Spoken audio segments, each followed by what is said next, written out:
All right. Welcome, everyone, to Season 6 of Working People, a podcast about the lives, jobs, dreams, and struggles of the working class today. Brought to you in partnership with In These Times magazine and the Real News Network, produced by Jules Taylor, and made possible by the support of listeners like you. Working People is a proud member of the Labor Radio Podcast Network. If you're hungry for more worker and labor-focused shows like ours, follow the link in the show notes and go check out the other great shows in our network. And please support the work that we're doing here at Working People so we can keep growing and keep bringing y'all more important conversations every week. Leave us a positive review on Apple Podcasts. Share these episodes on your social media and share them with your coworkers, your friends, and family members.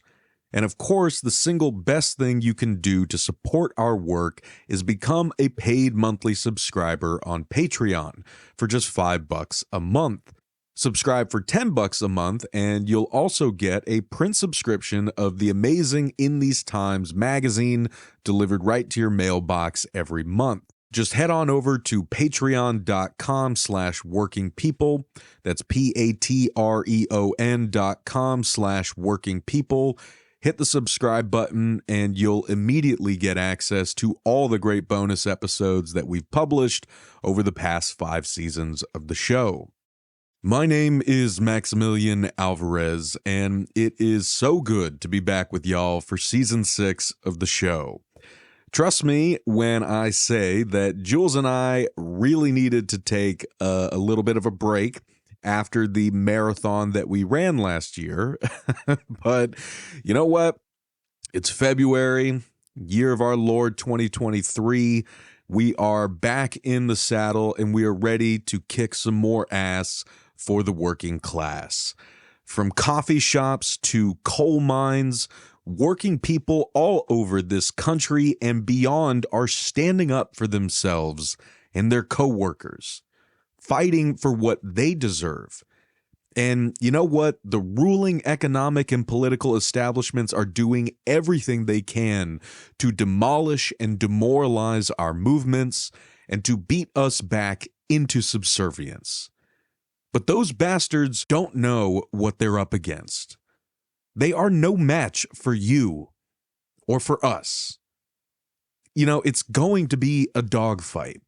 And frankly, it's going to be the fight of a lifetime. So we all have to be there for each other, day in and day out. And we here at Working People are going to be right there with you, day in, day out. As our theme music reminds us every week, we've got work to do, baby. So let's get to work. So we are kicking off the new season of the show with a very special episode that is dedicated to Evan Seyfried, his family, and his loved ones. And we are scheduling this episode to come out right around Evan's birthday, which is on February 11th. As you all know from our previous episodes, where I've had conversations with Evan's family members and their supporters in the Justice for Evan Coalition, Evan was a loving son, brother, boyfriend, friend, and a dedicated worker. For 19 years, with a virtually spotless record, Evan worked at a local Kroger grocery store in Milford, Ohio, where he eventually became the dairy department manager. From October 2020 to March 2021, however, Evan suffered a torturous litany of bullying, harassment, and sabotage, according to a lawsuit that was filed by the Seyfried family. As the lawsuit alleges, it was this treatment which was the result of a conspiracy involving numerous actors, including management-level supervisors Shannon, Frazee, and Joseph Pigg at the Milford store, that caused Evan to eventually suffer a transient episodic break and take his own life. Now, I know it has not been easy to listen to the conversations that we've had about Evan and the tragic, unforgivable circumstances that led to his death. But I know that you all, like we do, understand how important it is to keep Evan's memory alive, to keep his story from fading away, and to keep fighting until the Seyfrieds get justice and Kroger is held accountable. But we also want to make sure that people remember Evan for the whole beautiful person that he was, for the joy and light that he brought into this world, and for the love that he showed to those who knew him and to those who didn't. On this February 11th, we want to take a moment to celebrate Evan's life, to give some of that love back. And, I couldn't be more grateful to Evan's beloved girlfriend, Amy, and to dear friend of the Seyfried family and co-founder of the Justice for Evan Coalition, Jana, for recording this tribute to Evan with us. I also wanted to note before we get to the episode that on February 11th, which is, again, Evan's birthday, Justice for Evan is holding a National Kindness Day to honor Evan. And, it's really what it sounds like. This Saturday, wherever you are, do something kind for others. Help a neighbor. Pick up some trash in your neighborhood.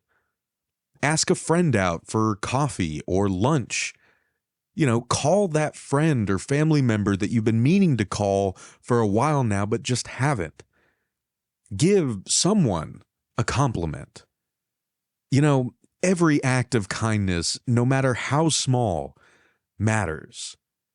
It may seem insignificant to you, but, it can mean the whole world to someone else. So please visit the Justice for Evan social media pages to learn more about Kindness Day and how you can participate in it. And keep Evan's loving spirit alive this year and every year by being just a little more kind to yourselves and to others.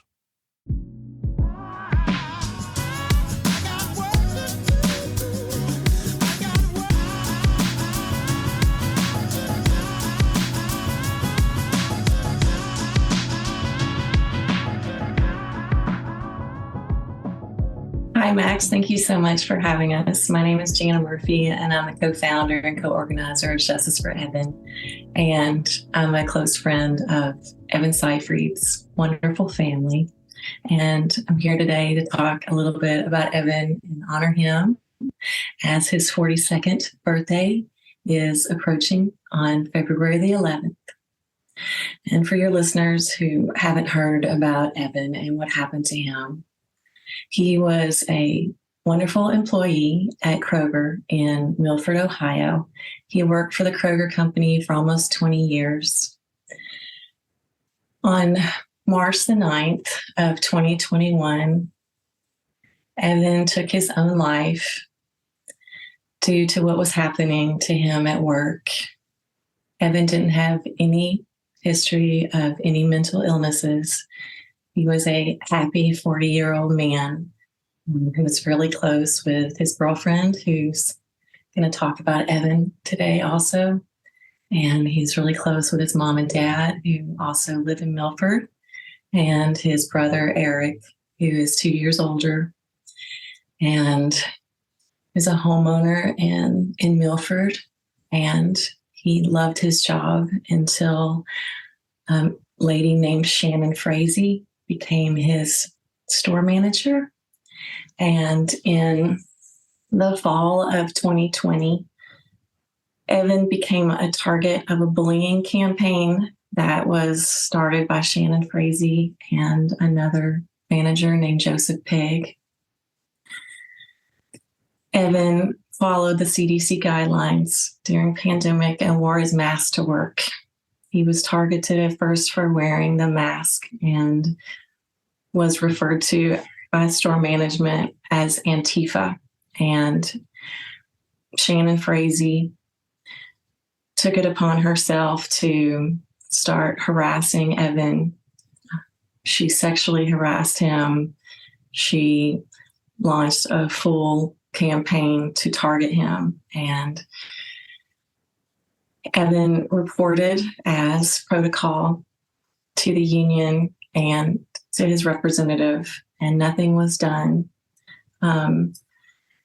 We believe that all of the reports that he filed did not go where they were actually supposed to go. Joseph Pigg was the store manager at that time. Evan helped female employees report Joseph Pigg for sexual harassment when their reports were ignored. And when Evan helped those female employees to report, the harassment against him became even worse. And between the fall of 2020 and the spring of 2021, Evan's department, he was a dairy manager, his department was repetitively sabotaged. He was sent menacing messages to his phone. He was followed home. Cars would be parked outside of his house. He was alienated at work. He was told that his life was going to be made a living hell by Joseph Pigg. Other employees witnessed what was happening with Evan. On March the 9th, Evan suffered an episodic break and took his own life. It was reported to the family days later about what they had witnessed that was happening to him at work. In July the 12th of 2021, Ken Seyfried, Evan Seyfried's father, filed a lawsuit against the corporation of Kroger and also Shannon, Frazee, and Joseph Pigg. There's a 30-page lawsuit that your listeners can find on script.com. And if they type in the name Evan Seyfried, it's Seyfried. They can read the entire lawsuit there. There's also many, many articles from the Washington Post, all the local news that have continued to give updates and report about what happened to Evan and what's going on at Kroger. The Cincinnati Enquirer has done multiple pieces, including a very large piece that came out December the 12th. That was also on the front page of USA Today, and your listeners can find that online as well. Justice for Evan was launched in the summer of 2021, and we've been bringing attention to what happened to Evan and holding public events and recording podcasts and getting as much media attention as we possibly can to what has happened to Evan and what's going on in Kroger stores, as we've learned how toxic of a work culture that's actually going on in Kroger. The lawsuit is ongoing. Kroger has requested that the lawsuit be dismissed, and we are waiting to hear the decision from the judge whether the lawsuit will be dismissed or carry on. The family in the lawsuit has requested a jury trial. Shannon, Frazee, and Joseph Pigg are still employed with Kroger. Joseph Pigg was actually promoted to a store manager at Goshen, and Shannon Frazee kept her position for quite a while as the store manager in Milford. She has since been demoted. We believe that Kroger knows that Kroger knows that these two parties are guilty in this case and that they are guilty for failing to protect their employee. Evan was mob targeted, and he was organizationally mobbed by the entire culture of Kroger because they did absolutely nothing to protect their employee. Every employee deserves to be protected, and Evan Seyfried was a very diligent employee. He dedicated his life to goodness, and that definitely carried over in his work. He was committed and loved Kroger. He'd started working there when he was 19 years old because he loved food and he liked to cook. And he started working in the meat department when he was 19. And he was a wonderful employee. He took his vacations when they were scheduled. He did not call off. He was not late for work. He had never failed an audit until the last audit that he had, which was fully sabotaged. And your readers will be shocked and horrified, literally horrified. That's what we hear from everyone when they read the lawsuit, that they are shocked and horrified that this could possibly happen. And it did. It happened, and it is happening to people. And the more that people can be educated on what is going on, it can help to protect people in the future. And that's what we have to make sure that happens, is that in Evan's legacy, that justice is given to him and the Seyfried family, and that future employees are protected from this happening to them.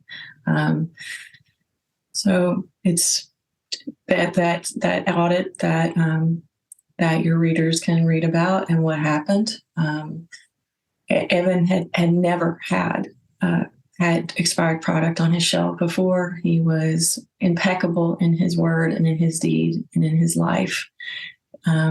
He worked his way up at Kroger and became the dairy manager.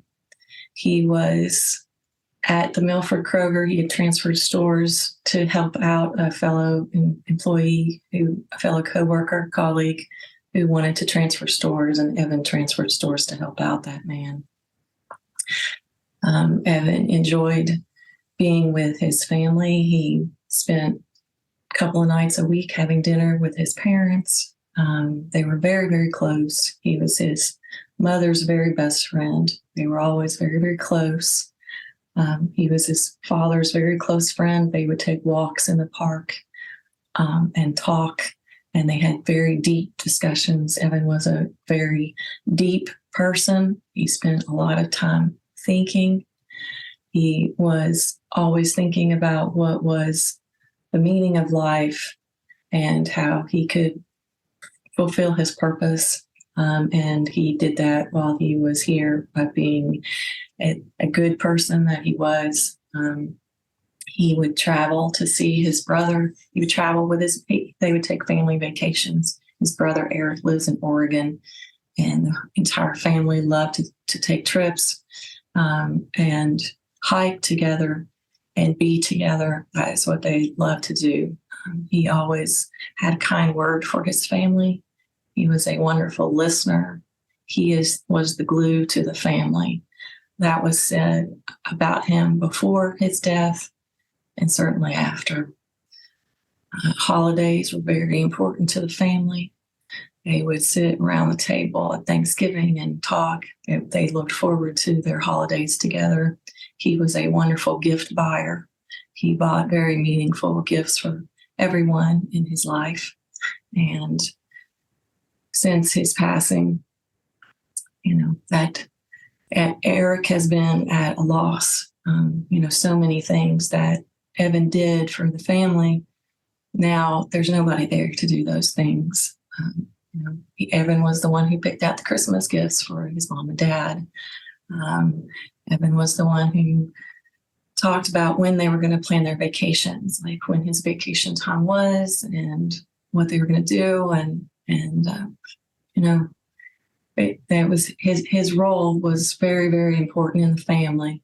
And he was very beloved for that role, the whole in each of their lives, individually and as a family, has been greater than can be explained. He was a lover of nature. He loved to be out in nature. He appreciated the world. He was saddened by what was going on in the world, and with humans to each other and humans what they were doing to the earth. He lived a right life, and what happened to him is so unjust that this harm and this malregard for this beautiful person is so horrific that we are so grateful that people can see the light that Evan left in this world. People who have spread the word about what happened to him, all the news outlets, all what you have done for us, Max, in giving us a microphone so that we can let people know the type of person that Evan was and how his death should not have occurred. It was an absolutely preventable death. It was a preventable death if Kroger had done what they were supposed to do and listened to him, fired the people who were torturing him, and simply treated him like a human being. It's an awful thing what happened to Evan Seyfried. And I encourage your listeners to get online, go to our petition on change.org. Again, it's change.org, and just type in Evan Seyfried. And you can read the synopsis of what happened to him and sign our petition and spread that. It already has over 11,000 signatures. We're going to continue to fight the fight and let people know what happened to him. I'm going to hand the floor over to Amy, Evan's beloved girlfriend. In introduction of Amy, I'll tell you that she was the light of Evan's life. Evan treated every one of his relationships extremely special. And he had been waiting for the love of his life. And when she came along, he was extremely happy and happy to have found his person. And he shared that with his brother, Eric, and Eric shared that with me. And when Eric told me that Evan had met somebody really special and that he was in love and that he thought he had met the one, it was, like we just found out about COVID and, everybody in the world was kind of in shock. And I said, well, the world might be going to hell in a handbasket, but Evan Seyfried's in love. And it was just a really special, special thing, because the two boys had always traveled together. They'd shared memories together and, they'd shared their lives together, and knowing that Evan had found true love in his life was a real celebratory thing. And, Amy's a really, really special person, and how I've gotten to know her and learn about Evan, and even more of a right and wonderful and beautiful person that he was through getting to talk to Amy, makes me want to fight even harder. Thank you, Amy, for everything that you shared with me. And I'm going to let you share that now with Max's audience. Hi, I'm Amy Chamberlin. I met Evan in the fall of 2017, I believe, when he was transferred to my store to be the dairy manager. He was only at my store for a couple of months, but we became friends really quickly. He was just a great listener and a person that you could talk to very easily. After he left my store and transferred to a different store, we kept in contact and eventually started meeting up and trying out new restaurants, because he loved to try new restaurants but didn't want to go alone. And like, I don't got nothing going on, so might as well. He loved spicy foods, and I am not good with spice at all. So like, just tell me what not to eat. We'll be good. So that was always fun, just trying new stuff. And we'd go just walking in the park sometimes just to be outside. And there's always so much great conversation. You could spend an entire day just talking and it seemed like a matter of minutes would pass. And you look at the watch and be like, oh, wow, it's been a few hours. That was crazy. And just finding someone who you can connect with on that level, and like the listening and connecting is it's hard to find in a genuine relationship like that. So he eventually, like, as we started hanging out more and more, like, we'd get into a routine of, like, I'd come over to his house in the morning and he'd cook me breakfast, because my typical breakfast would be drinking a soda while I'm driving somewhere. And it's like, yeah, that's not going to work. You need real food. So you just make me eggs and bacon always. Then he found out that I really like biscuits. So then he'd start making me biscuits with my eggs and bacon. And always, made sure I was well fed, which is good. Always a good memory of hanging out in the kitchen in the morning and making breakfast and just spending the day just kind of hanging out and talking and do silly stuff like run errands. But it would be a good day. Just, good company makes the regular kind of stuff go better. He was very thoughtful about, like, paying attention and putting that into buying a gift. You mentioned something like, I think I was complaining one day because my favorite candy is Necco wafers, and the company that makes Necco wafers went out of business. But I bought all the Necco wafers at Jungle Jim's while we were there.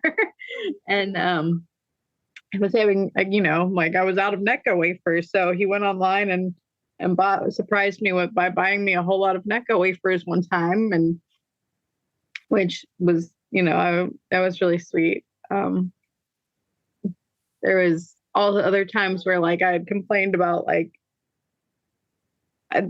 while Christmas shopping, Doc Martens rolled out this new line of boots, and I'm like, oh, I need these, but it's Christmas time, so I'm not buying presents for myself. I'm buying presents for other people. Like, when I get money, after Christmas, I'll think about buying them, but then by then they were sold out in my size, and, like, kind of forgot about that. And then when my birthday rolls around in June, it was the pair of boots that I really wanted, and I couldn't find anywhere. And he somehow managed to track down a pair, and it's been one of the most meaningful gifts I've ever received. And yeah, it's like the little things that the thought that he would put into stuff like that is amazing. Amy always has really beautiful shoes. And last week when we were spending time together, I've noticed that she has 3 really nice pair of Doc Martens. And, I was talking to her about some of the gifts that Evan had gotten her, and she's like, yeah, he got me the glittery Doc Martens and my low-cut rose Doc Martens and my Hello Kitty Doc Martens. And I was like, oh my gosh, he got you, like, all of those great shoes. She's like, yeah, he knew I really liked them. And, she'll carry, like, this beautiful purse, and I'll comment on the purse, and she's like, oh, Evan got that for me for Valentine's Day, or, a wallet. Yeah, the purse was one where he actually asked me what I wanted for Christmas one year, and I'm like, well, they have this new line of purple stuff on Lux DeVille. He's like, okay, noted. And then there was one discussion, and it was like, oh, perfect. It was perfect one. I think that it's just so beautiful to hear this, right? Because obviously, we've been talking over the course of, the past year or so, doing multiple recordings for this podcast, segment on breaking points and the real news, it's impossible to avoid the awful stuff. But I think it's so beautiful to hear all these other ways, right? That y'all want Evan to be remembered, and the way that you remember Evan. Because I think about this a lot. Because I think the first photo of Evan I saw is this beautiful photo of him in front of a birthday cake, right? And he just looks so full of life and just looks so kind and sweet. And I love getting to hear that side of him from his loved ones, and I love that we get to share that with our listeners. And so I just sort of wanted to ask, in that vein, right? In the spirit that is captured in that great picture of Evan on a past birthday, right? If there are any other memories that you want folks listening to this who have become invested in this story, who are with you guys and are with the Seyfrieds till the end, any other just sort of birthday memories or wishes that you want to share with folks?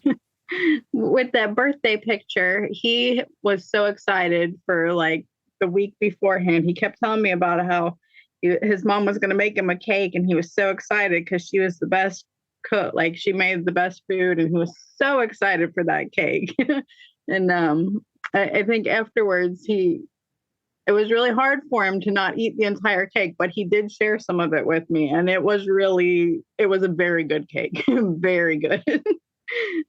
That was the ultimate test of willpower, to not eat the whole cake. Yeah, he loved to eat. He was really thin, and he could eat whatever he wanted, and he loved food. He really enjoyed eating food. He was very much known for that. Yeah, that was one thing when we would go out, his favorite restaurant was the Original Pancake House. So we'd always go to the one out on Beachmont Avenue, and he'd always get the same thing, potato pancakes with a side of sour cream and applesauce, and then corned beef hash.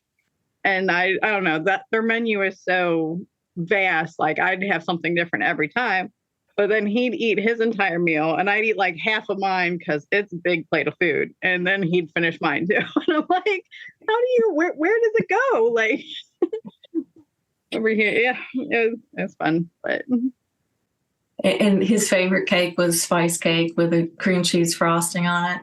And both boys, they love their mom's carrot cakes or spice cakes. Well, her favorite's carrot, but they love the spice cake. And that was the homemade. She makes cakes from very scratch.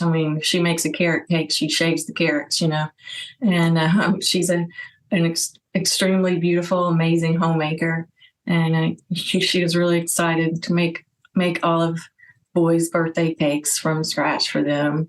And, especially both the boys love to eat, and they really appreciate their mom's cooking. And with Evan being here and living here, as Eric's been out in Oregon for the past 10 years with work, Evan was the one who he'd be there all the time, cooking with his mom. And he increased that over pandemic. He'd go over and, not only would they make their meal together, but they started making their desserts together, and that birthday picture that you mentioned, Max, that was his 40th birthday. And he was over at his mom and dad's house.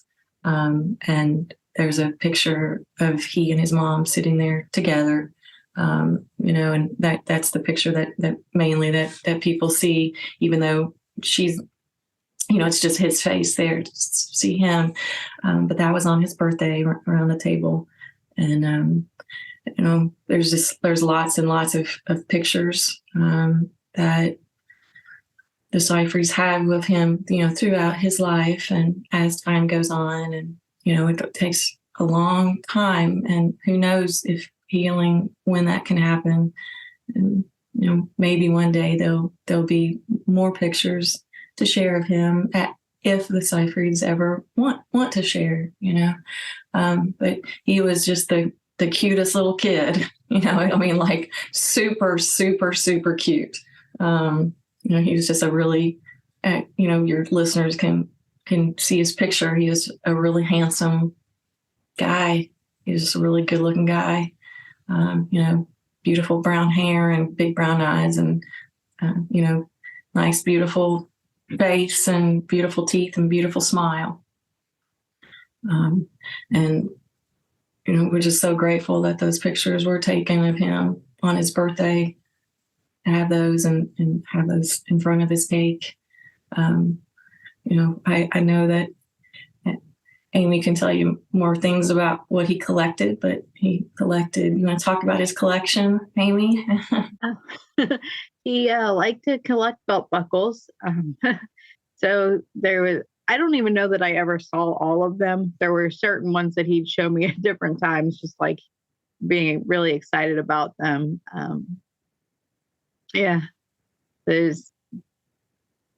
We talked about he'd show me the really pretty ones that there were some that were, I don't know much about them myself, but he'd say they were really expensive and they had turquoise stones, really elaborate designs. And those were the ones that never, they were the display ones. And then there was the ones he would wear on a daily basis that we would, I kind of remember one that had a Celtic knot that I remember him wearing a lot. And he's he had one that it was pretty plain, but it just had the word nasty on it. And he's this one's funny because my mom hates it. And I like to wear it because my mom hates it.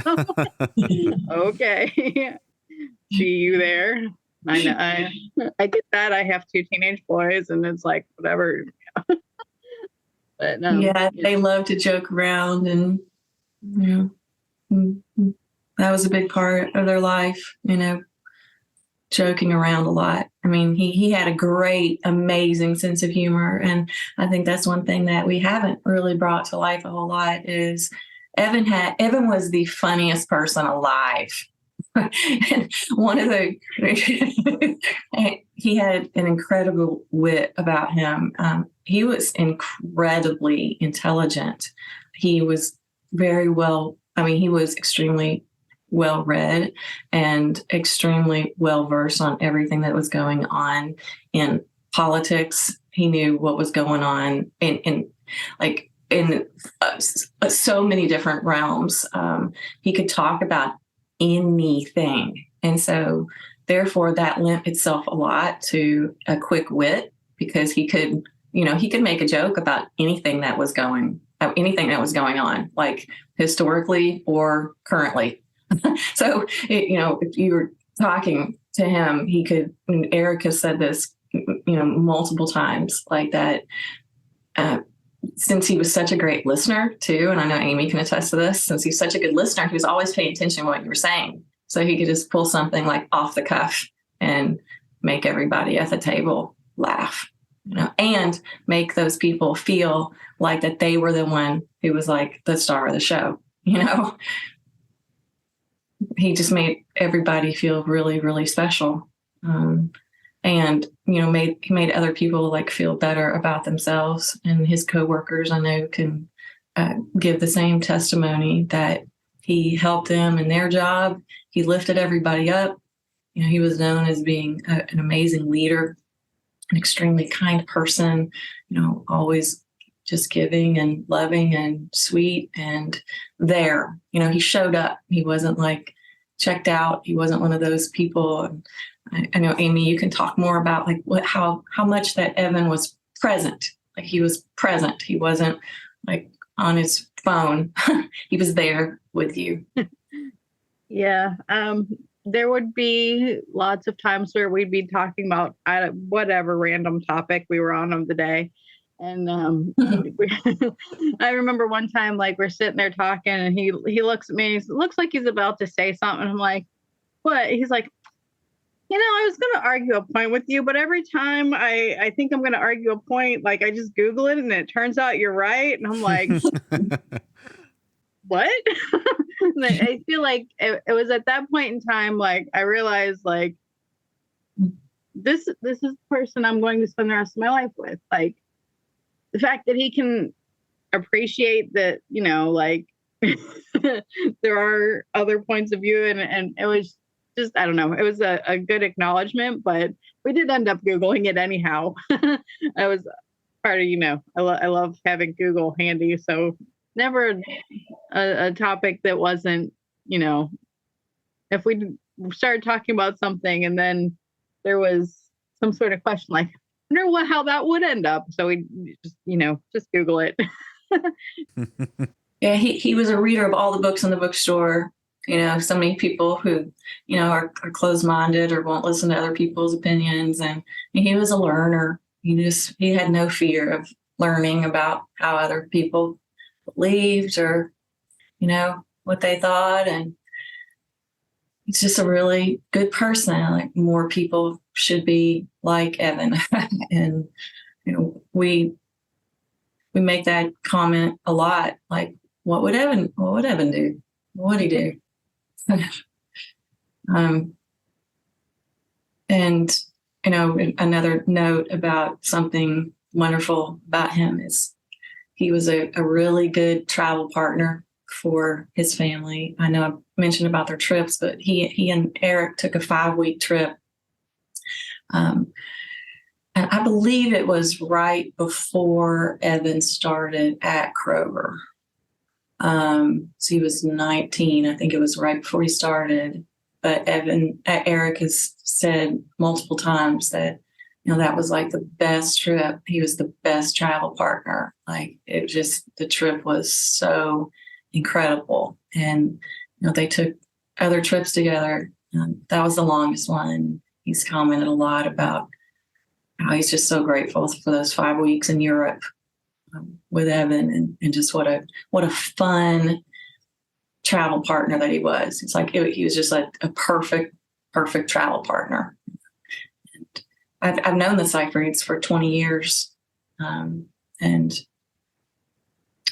just all of the honor and the good words that Eric has always, it's just always a good word about Evan, always was. And we're honored to do this work for such a wonderful person. That's why we're doing it. That's why we're doing it. It would still be a just cause to fight for anyone who such torture had happened to needlessly. But man, it is fuel for the fire that he was just such a wonderful human being. I remember Evan telling me a lot about that trip to Europe that he went with his brother. In particular, I remember him telling me about seeing Chelsea Clinton in Paris. He found that part very humorous, that he saw her, like, to be out in Europe and see someone, famous in the United States and also staying in hostels and along the way, and just what an adventure it was. It was a good memory for him too. He talked about it quite a bit. He loved ethnic food, so when he would travel, he would really enjoy eating all of the food. And I know that he loved ethnic restaurants, as Amy touched on earlier, like spicy food. But he loved Indian food. And it's interesting. It's just been so great, Amy, to hear to have the memories like come out. Amy and I'll be hanging out, and I'll mention a restaurant. She's like, "Oh yeah, I went there one time with Evan," or, "Oh yeah, Evan and I went there and he got this and I tried it. It was too spicy, so he ate mine." We switched foods because mine was too spicy, so I got, yeah.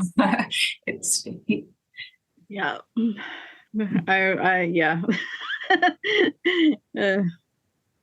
I'm like, no spice whatsoever, and he's adding Tabasco sauce and cayenne peppers. He loved, even though he didn't have pets, he loved his mom's cat. Her name is Maggie, and there's on the cover of the USA Today. There's a beautiful picture of Evan looking down, like with a big loving smile on his face. And he's looking at Maggie, the cat. She loved him. She was warmer to him than other people. She loved him a lot. He just had that beautiful energy to him, and anybody will tell you that. He just had a beautiful, loving, caring energy, and people who see his picture, they'll be able to see that come through. Yeah, I mean, again, I've been open about this on this show and elsewhere, that first episode with Eric, Ken, and Linda was the hardest interview I've ever recorded, but I'm glad that we did. I think it was important, and it's been a real honor to get to know them and you guys over the course of this past year and a half. And I can't thank you enough for always being willing to share what I know are very painful memories, but I'm so glad that we made space to share the happier memories as well, right? Because I mean, we don't want to give people the impression that an entire beautiful life lived is reducible to the horrors that Evan endured at the end of his life, right? It's worth very much honoring his memory and lifting up, the beautiful soul that he was and the beautiful impact that he had on the people around him and the world that he was a part of. And so I just wanted to thank you both. Thank you to Erica, who couldn't be here with us today, from the Justice for Evan Coalition. Obviously, we're sending all of our love and solidarity to Evan's family, along with Amy and Jana, and to all of you out there. Please take care of yourselves and take care of each other. And please join us here at Working People in wishing Evan Seyfried a very happy birthday. We miss you. Evan, we wish that you were here to celebrate another 40 years here on the planet. I know it's been something that's been so hard.